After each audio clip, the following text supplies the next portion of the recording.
Welcome. I'm E.G. Marshall. A good name in man or woman, the great poet tells us, is the immediate jewel of their souls. True enough. And how valiantly, even desperately, all of us would fight to preserve and protect a good name. But would you also do battle to preserve or protect a bad name? Look at it this way. Suppose a bad name was the only name you had. Suppose it were a name that would make you rich and famous.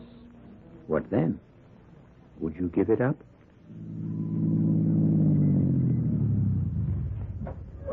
Having trouble? Yeah. Thanks for stopping. Well, what seems to be the trouble? Well, I think it's the carburetor. Well, let me take a look. Don't bother. Huh? I'm onto the game.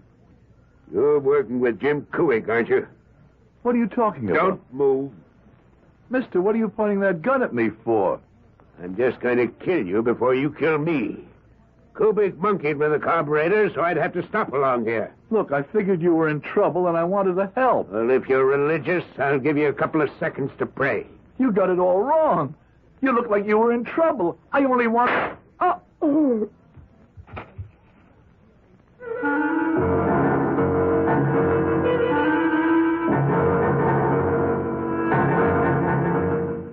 Our mystery drama, Hung Jury, was written especially for the Mystery Theater by Sam Dan and stars Howard Da Silva.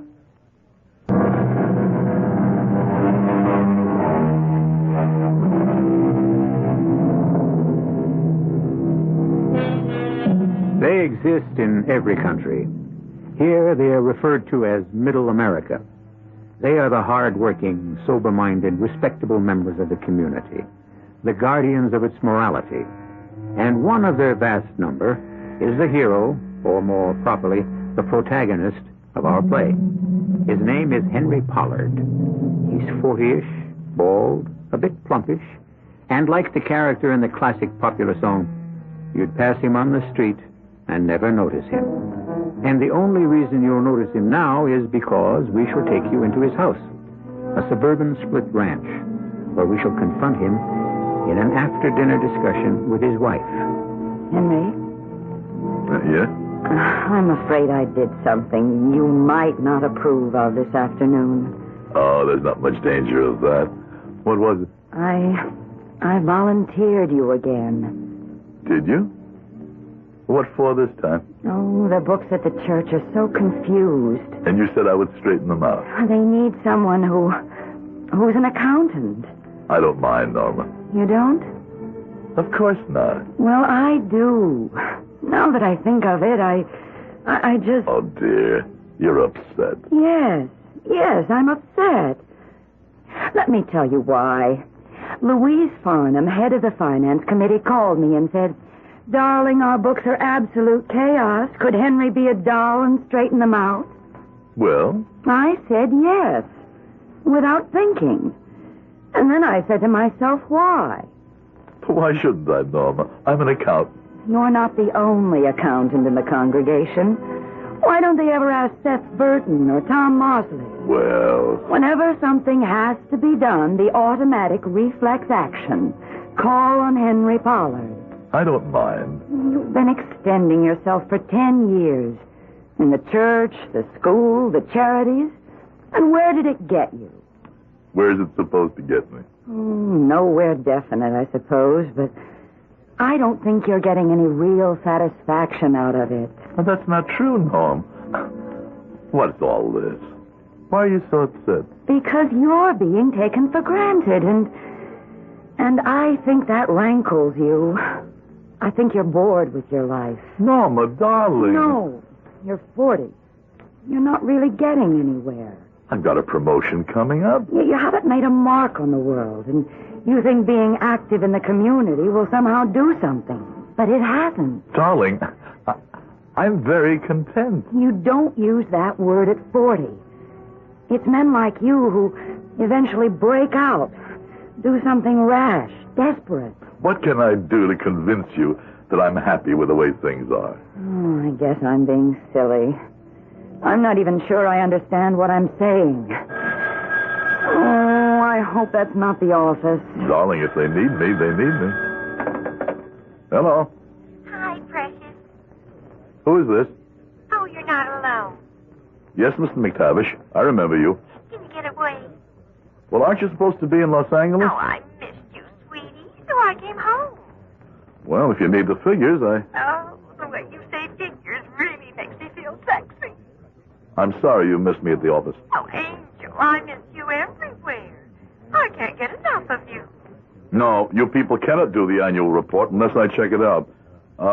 Where are you staying? Oh, baby, the champagne is cooling nicely. I see. Well, look, this kind of thing really cannot be permitted. Pour it on. Suppose I weren't home this evening. Honey, I'd be so lonely, I think I'd die. Well, we'll have to make it short. But sweet. Save time. Make sure everything's laid out and ready for me. Oh. Do you have to go out this evening? Well, these are the West Coast people. They were supposed to be here at lunch. They claimed their plane was late or something. No. They have their presentation tomorrow afternoon. Oh, well. What's the use in complaining? Darling, suppose you'd refused. That's not in my nature. I'm worried about you. Why? There's absolutely nothing to worry about.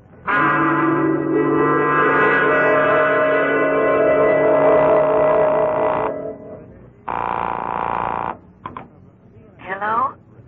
Norma, did I wake you? No, dear, I've been waiting up. Well, that's why I called.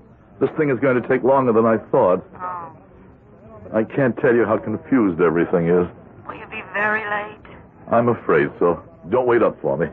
Of course, I'm all right. You're letting these people take advantage of you. Well, I don't mind. Oh, Henry, sometimes I wish you would mind. You'd better get to bed, dear. Good night. Good night.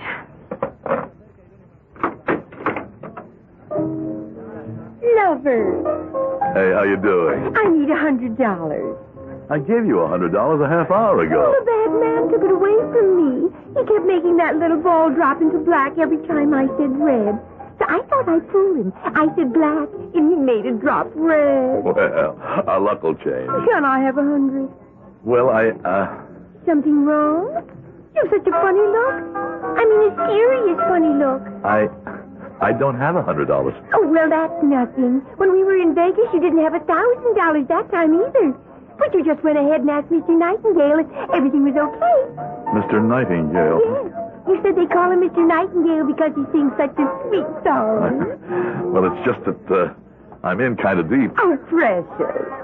You mean you won't give me $100? Sure I will, sure. You just wait here.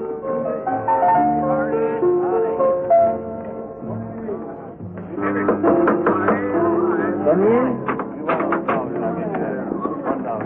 Well, Mr. Pollard, have a seat.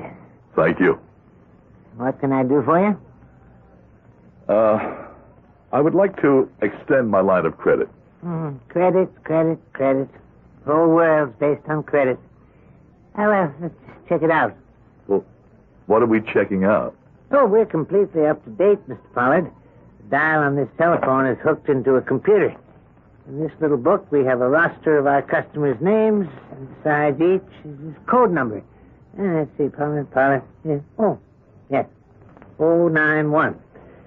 And so we dial 091. And in practically no time at all, the computer prints out on this typewriter everything we need to know. No sooner said than done. Oh, my. Oh, my goodness. I'm afraid we cannot extend you any more credit. But you said my credit was unlimited. Yes, we said that, and it's true. Your credit may be unlimited, but you're the one that's limited. I don't understand. Well, now, sir, you are an accountant, true? Yes? And so you, of all people, should certainly have an orderly sense of finance. You owe us a total of $20,000. 20? It adds up, doesn't it? 50 here, 100 there, 1,000 another time. But Yes, you don't remember, of course. This is the safe limit of your credit. And, of course, we must now discuss a means of payment. $20,000? I don't have anywhere near that kind of money. Mr. Pollard, I am not a moralist. I won't say to you, if you can't lose, don't play, or if you can't pay, don't borrow. It's all spilled milk, water under the bridge, a lock for the door of the empty barn. But where can I possibly get $20,000? You have $20,000. We've checked you out. And that's how we set your limit. But where? You have a fine Persian rug on your floor in excellent condition. Bring at least $1,900. Yes, but that... I'm showing you where this $20,000 exists. Now, you have an antique silver service set, which I have appraised at close to $1,100. What are you saying? How do you know? We chose a propitious time to enter your home and consider the contents. And these, plus other valuable items, total $10,000. But I can't For sell... the other 10, you can take a second mortgage on your house. See? The money does exist. But all the furniture and valuables you're talking about belong to my wife. Of course. And the mortgage, the house, we own it jointly. I couldn't raise money without her consent. And here you were saying you had no money. But I can't ask my wife to... Why not? Well, because what could I tell her? The truth? How? How can I tell her the truth? Sir, what kind of marriage do you have? She'll divorce me. In which case you'll divide your property down the line and your half will be enough to satisfy your debt. How can I tell her I've been gambling and that I had another woman? No, you don't have to tell her about the other woman, just the gambling. I can't tell her. You will. You will. Just a matter of choosing the right time. There's never a right time. Oh, yes, there is. And you pick it. Would you rather go home and tell her now? Or would you rather tell her after we break your legs?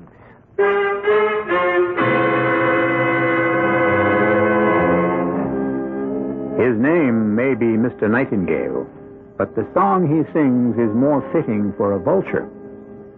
Well, our friend Henry Pollard does not seem to have a pleasant set of alternatives. But there's no way to avoid the choice. And so, he will decide as soon as I return in just a few moments with Act 2.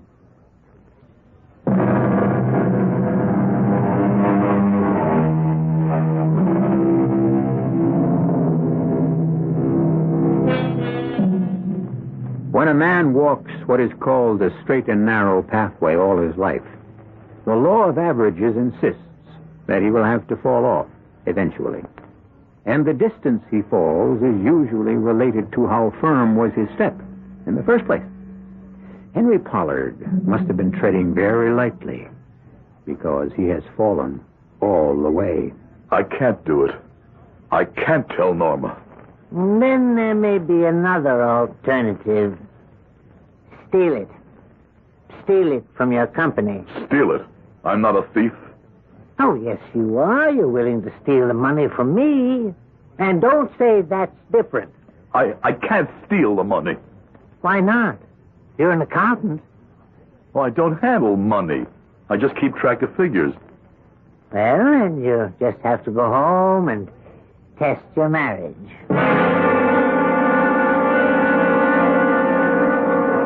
Have you got my 100, sweetie?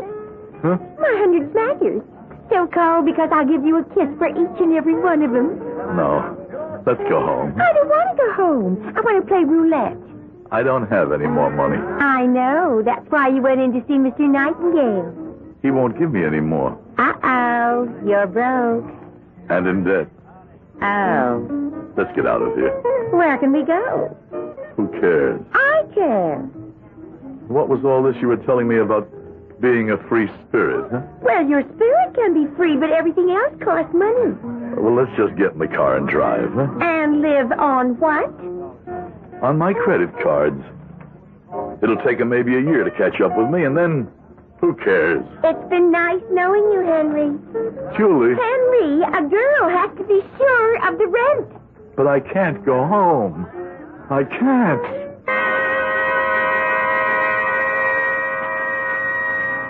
My name is Henry Randall Pollard, and I intend to take my life with this pistol. I commit this act because I don't have the ability to achieve success, nor do I have the humility to live with failure. Nor do I have the courage to pull the trigger. No, I'm not afraid to die. I just am not willing to shoot. Because if I make it a suicide, then Norma and the kids will not collect the insurance. What I better do is have an accident. An automobile accident.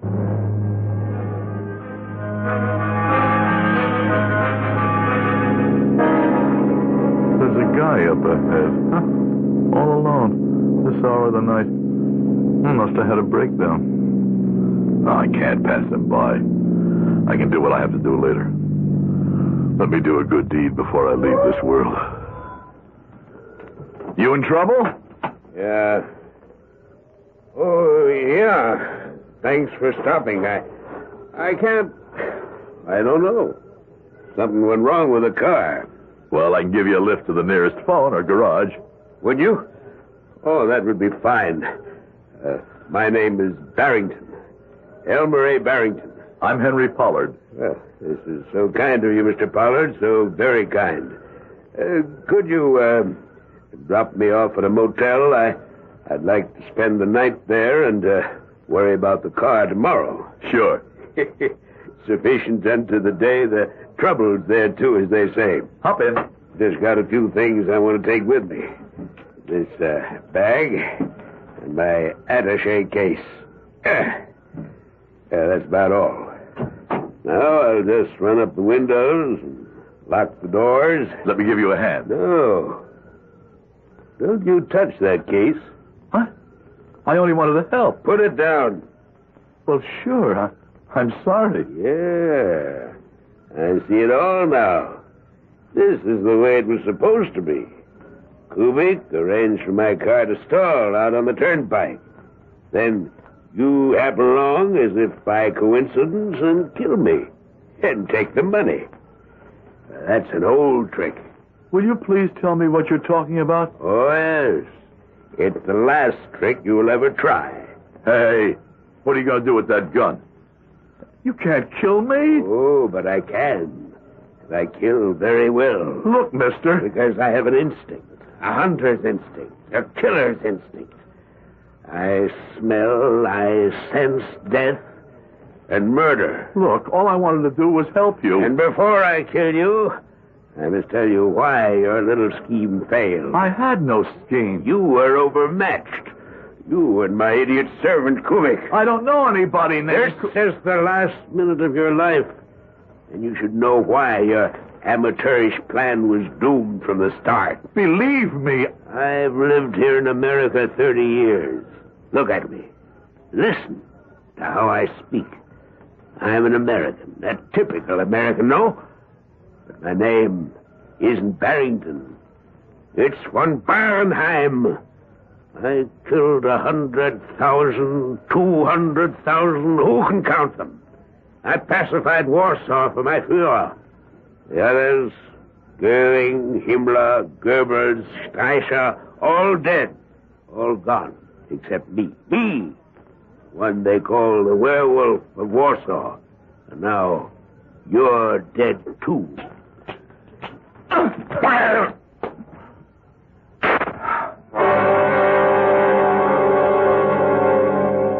It was a miracle. He pulled the trigger, but the gun misfired. I jumped him. He may have been a killer in his day, but that day was over. He was now an elderly man. He kept pulling the trigger, but I was able to push the gun against him. And when it finally went off, the bullet killed him, not me. Ironic. Why had I struggled? Why didn't I let him kill me? I had wanted to die. Or did I? And he had said something about money. I opened his attaché case. It was filled with bills. 20s, 50s, hundreds, in neat bundles. I felt absolutely no remorse. It wasn't as if I'd killed a decent person. He was, after all, a Nazi war criminal. And why should I involve the police and try to explain? And why not just take the money, bury the attaché case a few miles down the road, and go home? Go home.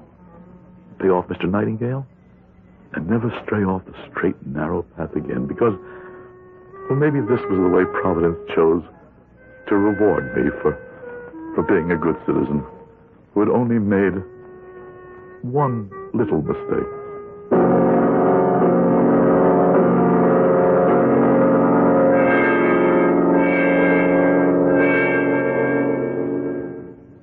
Will you be home for dinner again this evening, Henry? Of course. I come home every night, don't I? Well, yes, dear. This past month. I had to slow down. Been working too hard. No more night sessions at the office. I'm glad you don't drive around so much at night anymore. Say, you know that night you came home late? I think it was the last time you stayed at the office. A man was murdered on the turnpike. Yes. Yes, I think I remember. Well, they caught the murderer. They what? Who is he? Henry, you look so pale. Well, I don't blame you. You passed that spot just before or just after it happened. It might have been you. Who's the murderer? Well, he's not the murderer yet, not until he's convicted. But the suspect is a man named James Kubik. James Kubik? Yes, he's been arrested and charged. And they don't do that unless they're pretty sure, do they? James Kubik. Now what do I do? Do I say that Mr. Kubik is innocent? Do I come forward and present myself as the killer of Mr. Elmer A. Barrington? I should. And if I were everything I claim to be, that people think I am, I would. But I'm not what I claim to be. If I were, I'd never have gotten into this thing in the first place. But how can I let an innocent man... Well, maybe a jury will acquit him. No point in my being hasty. Just wait and see what happens.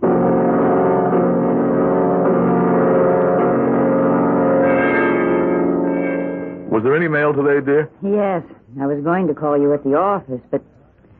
Well, you received a summons for jury duty. I'm on the panel. Do you know who can get you out of it? Oh, why should I want to get out of it? Louise Farnham's husband, Howard. It's about time... Did you just ask why would you want to get out of it?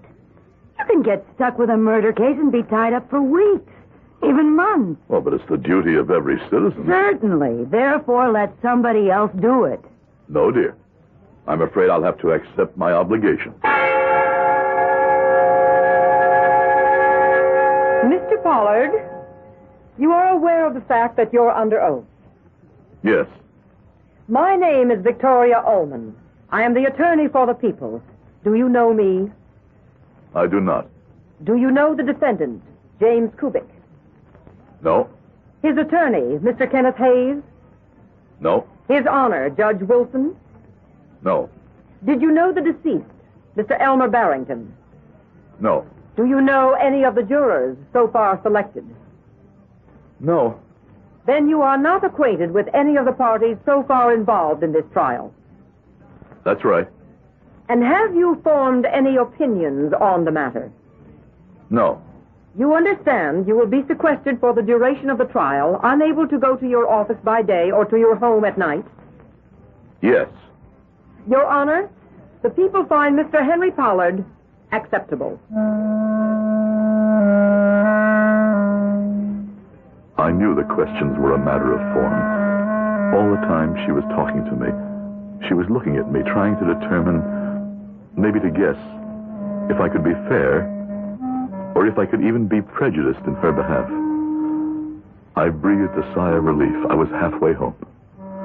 I wanted to be on this jury. I wanted to be on this jury more than anything else in the world. But Mr. Hayes, the defense lawyer, he scared me. Mr. Pollard, the defendant's name, Kubik, does it suggest an ethnic origin to you? Well, perhaps. What kind of origin? Oh, European. What kind of European? What kind? I'm not sure. Would you suppose it to be Slavic? Yes, I would suppose so. Do you have any feelings, one way or another, about people with foreign-sounding names? No. He looked at me very closely, very carefully. He was coming to a decision. I couldn't say a word. What I wanted to tell him was, pick me. Pick me. I'll see to it that your client goes free. I know he's innocent. Choose me. But of course I couldn't say that. I couldn't say anything. I could only wait and hope. Hope that somehow he would read something in my voice that would make him say, yes. It seemed he regarded me for an hour. But it had to be much less than a minute. Finally, he said, Your Honor, Henry Pollard is acceptable to the defense.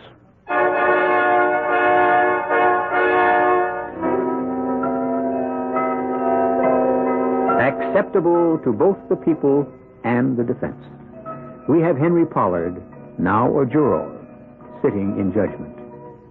We know what no one in that courtroom even remotely would dare to suspect, that juror number 6, Henry Pollard, is the killer, and not the defendant, the accused, James Kubik. How can justice possibly be served here? Well, you know that justice always triumphs. When I return with Act 3.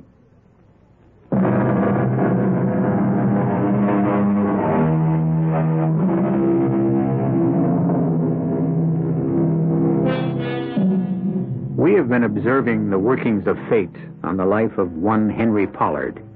Henry Pollard is a typical citizen, outwardly. But inwardly, we are aware of other things. Henry has led 2 lives. One, the safe, sober, uneventful suburban existence. The other has seen him violate at least 5 of the 10 commandments. Now, both lives come together in a courtroom where Henry, who has committed murder, is not in the prisoner's chair where he belongs, but in the jury box. And we will prove that the defendant, James Kubik, did, with all malice aforethought, plan and execute a scheme to murder his employer, Elmer A. Barrington. As she started to talk, I looked at the defendant very carefully for the first time. He was about my age, small. He had shifty eyes, which I suppose was not in his favor. He had a nervous manner, which didn't help either. But he had a right to be nervous. He was on trial for his life. I wanted to tell him, don't worry. I won't let you pay the bill for me. You're safe. I'll swing this jury for you. Mrs. Bronson, you were Mr. Barrington's housekeeper? That's absolutely correct. You worked for him for how long? 15 years. And what kind of a man was he to work for? A saint. What business was Mr. Barrington engaged in, Mrs. Bronson? He bought and sold. What? Anything. Everything. Stocks, bonds, houses, business. He was a very sharp, shrewd man. And was he accustomed to carrying cash with him in large amounts? Oh, yes. Thousands of dollars in that attaché case of his. And when I'd say to him, Mr. Barrington ain't that dangerous, he'd say, well, I got Kubik to protect me. Some protection that one turned out. The pistol he was carrying the night he was shot, the one that killed him, lying there on the table, do you recognize it? Yes, ma'am. Belongs to Mr. Kubik. Will you tell us what happened the night of the murder? Well, Mr. Barrington had just got a phone call, and he said, I have to go upstairs and get my attaché case, get hold of Kubik, and tell him he has to drive me. Where's Kubik? I'm right here, Mr. Barrington. What's the matter with you? Well, You look like hell. Been drinking again? Oh, no, sir. I just feel sick. I can't let you drive me if you're sick. Is the convertible okay to take? Yes, sir. I fixed the carburetor. Come out with me and make sure. Mr. Barrington, I'll need some money to pay some food bills tomorrow. Oh, well, wait a minute. I got some here in my case. Will a $100 bill cover it? Yes, sir. He opened that briefcase, and it was chock full of money. Well, I'd seen it before, so it didn't faze me none. But Kubik's eyes, they shone like floodlights. And then Mr. Barrington and the defendant left the room. When did you see Mr. Kubik again? Say half an hour later. I was in the kitchen. I thought you'd gone to bed. Yeah, I can't sleep. Where you going? You mean I got to check in and out to you? I thought you were sick. I got to go out and get some air. You mean some booze? I got to get rid of a headache. Maybe if you went on the wagon. This is a good little thing you got here. You keep telling the boss I'm a loss, and... How can you get all them hangovers? I got headaches. From booze? No. From the boss. He can drive you crazy. One day, I am going to kill him. I believe you would, too. Shut up. Where are you going? I said I was going out. Now, Mr. Kubik, you walked out to the garage with Mr. Barrington. Yes, I did. And you checked out the carburetor of the convertible? Yeah, I did that. And then you claim you gave him the pistol. Yes. Ordinarily, you would carry the pistol because you were also his bodyguard. Well, yes, but I wasn't driving him that night. No one saw you give this pistol to Mr. Barrington? Well, nobody else was there. So we only have your word for it. Why would I lie? Why, indeed? Were you aware of the fact that Mr. Barrington carried large sums of money on his person? I didn't know what he carried. It was all in that case. Mrs. Bronson has just testified that Mr. Barrington opened the attaché case in your presence and that it was filled with bills. I did not see it. I mean, I mind my own business. Somebody opens a private briefcase, I don't snoop to see what's inside. What have you to say to the testimony given by Mrs. Bronson that you threatened to kill Mr. Barrington? I didn't threaten to kill Mr. Barrington. Did you say, one day I'm going to kill him? Well, did you? No. You didn't say it. But I did not mean it. I mean, why would I kill him? Because he was strict. Because he may have insisted on a better job from you. Everybody says something they don't mean sometimes. Don't you? Don't you ever get mad at somebody? It was going from bad to worse. When you sit on a jury, you know how things are being taken by your panel mates. You can tell, well, by the way they breathe, the way they listen, the way they pay attention or pretend to pay attention. You can tell everyone's already leaning one way or the other, and they were leaning toward conviction. Unfortunately, he was a terrible witness for himself.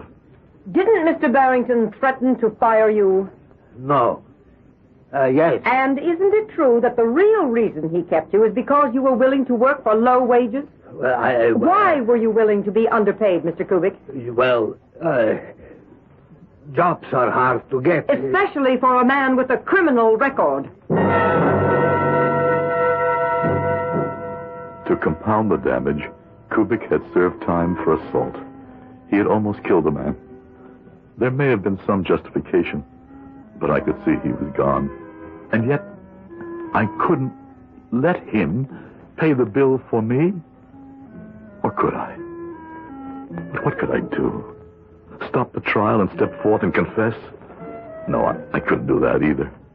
And then it occurred to me there was a way.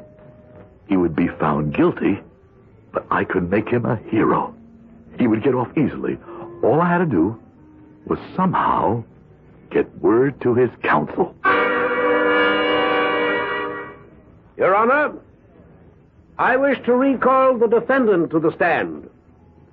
I do this because we've come into possession of a piece of evidence which casts an entirely new light on this case. Mr. Kubik, you came to this country from Poland? Yeah. While in Warsaw during the war, had you ever heard of a man named von Barenheim? My memory ain't so good. You were an officer in the Polish army, were you not? Yeah, I think I was a lieutenant. I don't really remember. When the Nazis overran Poland, special Gestapo execution squads hunted down most of the Polish officers. I think that's what happened, but I don't remember. I was in prison. I find it hard to remember. I get headaches. The leader of the execution squads was Colonel Fritz von Barenheim. He was known as the werewolf of Warsaw. Do you remember him? People think I get drunk all the time, but it's just that I have these headaches. He was a war criminal. Hundreds of thousands died because of his atrocities.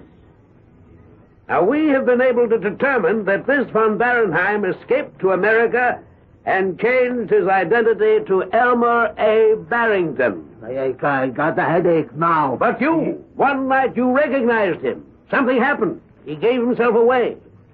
Filled with completely human, absolutely understandable desire for revenge, in a fit of emotion you simply could not control, you killed him. No. I did not kill him. You killed him to avenge your dead and tortured countrymen. I never killed anyone. The air was changing in that jury room. I could smell it. They were leaning forward and looking at him now. For the first time, they saw him as a human being. I glanced at the lady on my left. A tear was running down her cheek. But the idiot, he was too stupid to see his only chance was to confess. Confess, you fool. Confess, and you're a hero. His lawyer was working desperately to make him see it. It doesn't lessen your guilt, but it makes it human. Thou shalt not kill, the book tells us. But how do we answer those who understand only death and murder? You're a hero. You've avenged 1,000,000 crimes. Your name will go down in history as the Avenger of Warsaw. I would not kill anybody. This stupid, cringing coward. He was being offered immortality, and he didn't have the courage to accept it. He would have a place in history. He would be somebody. But he sat there just stammering, stuttering, until finally the idea seemed to percolate somehow into his brain. You need not be ashamed, Mr. Kubik. Oh, well, I... Confess proudly. Accept the blame, but also the glory. Yes. Yes. I recognized him. Confess? To what can he confess? I killed Barenheim. Me, I did it. It's my glory, not his. It's my immortality, not his. Why should he be known as the destroyer of the werewolf of Warsaw, the avenger of the innocent martyrs? I'm the one who killed Barenheim. Tell us, Mr. Kubik, tell the court in your own words how you recognized this infamous monster. No, that glory, that credit, it belongs to me. I won't give it away. I won't give up a place in history. I won't. It's mine. Tell us, Mr. Kubik. He can't tell you anything. You know why? He didn't do it. I'm the one. I killed Bernheim. What are you saying? Listen to me, everybody. I killed him. You see, I recognized him from an old picture in a magazine. I never forget a face. I killed him. You don't believe me? I'll show you where I hid the attaché case. That'll prove it. Prove that I, Henry Pollard, killed the werewolf of Warsaw. Let the whole world know that I killed him.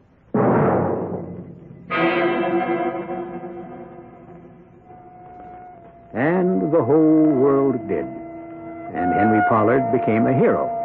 Of course, he went to jail because some of the suspicious-minded people on the jury, another jury, the one that was impaneled to try him, wanted to know what had happened to the money.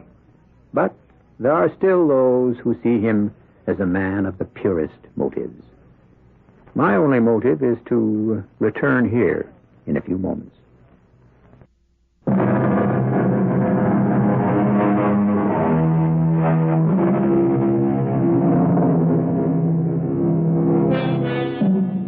A good name is a treasure, but a bad name can also hold a certain value. We live in an age of merchandising, and any product is saleable if you know how to package it.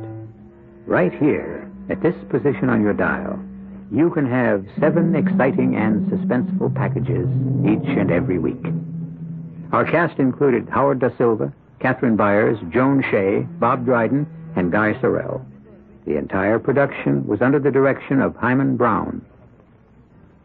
This is E.G. Marshall inviting you to return to our Mystery Theater for another adventure in the macabre. Until next time, pleasant dreams.